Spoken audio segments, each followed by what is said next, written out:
রবে কিনা তোমার মাঝে দেবী তোরা সুতি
পৃথিবীর আরো মহাপ্রলয় ভবনে বেশি দিন নাই।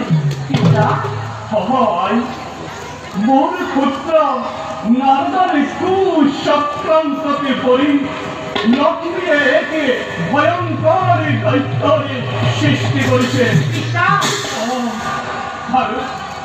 আর কাকুরই জানার কথা, সেই দৈত্যই তোকে বিনা দিন বলে লক্ষ্মী প্রতিজ্ঞা করেছে দৈত্যের মধ্যে। আর সেই দৈত্যই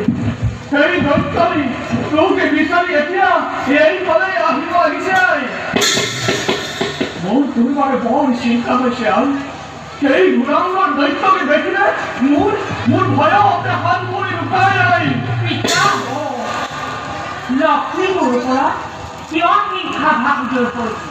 মইতো লক্ষ্মী কোনো দুখ কৰা নাছিলো। লক্ষ্মী এনে কুকাৰ্য দেখি বিশ্ব কিদৰে কৰিছে সমৰ্থ? নহয়, বিশ্ব এই বিষয়ে একো গমকে নাপায়। আমি তিনিওৱে মহাপ্ৰলয়ৰ বিষয়ে দুপুতে আলোচনা কৰি আছিলো।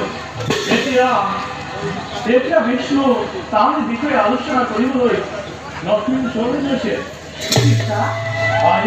লক্ষ্মী মোৰ পৰা যিদিনলৈ কাৰ্যকৃত হ'ল মই কিন্তু সহ্য কৰি নাথাকিম।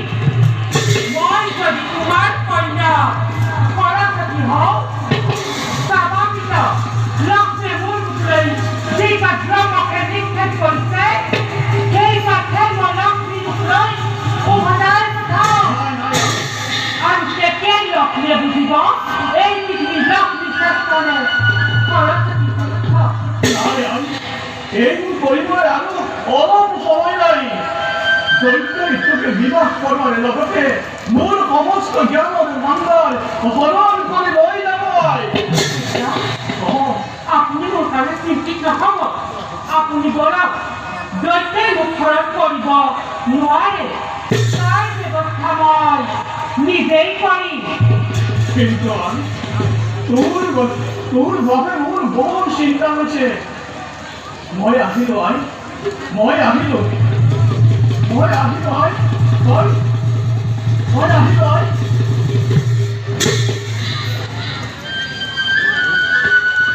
এইবাৰ সাৱধান হোৱা লক্ষ্মী, বিষ্ণু পত্নী বুলি গর্ভতে জন্ম পাইছ পাহৰি গৈছ দৈত্যৰ মুখ বিয়াৰ পথকাটি এই জগত পথৰ সন্মুখ হেৰুৱাই পাইছ কিন্তু সৰস্বতীমান বুদ্ধিহীন নাৰী নহয় চাহবান তুমি বুদ্ধ কিদৰে দিয়া দিয়া সৰস্বতী সৰস্বতী সৰস্বতী সৰস্বতী সৰস্বতী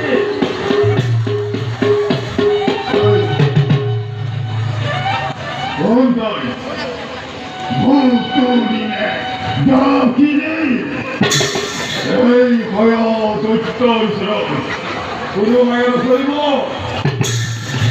দৈত্যপতি মই ভতুৰি জাপি দিয়াটো কেই নহয় লক্ষ্মী হয় জাপি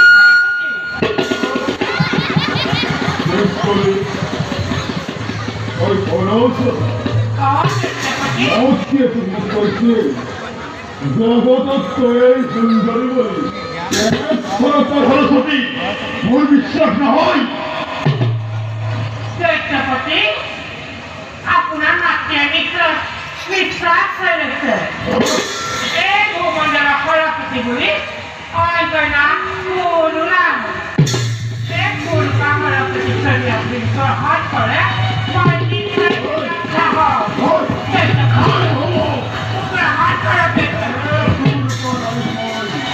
অগ্নিরে ব্যবহার করিব নোৱাৰো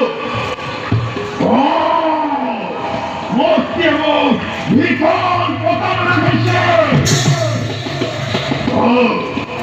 মস্তির উপরে মই যাবই লাগিব মস্তি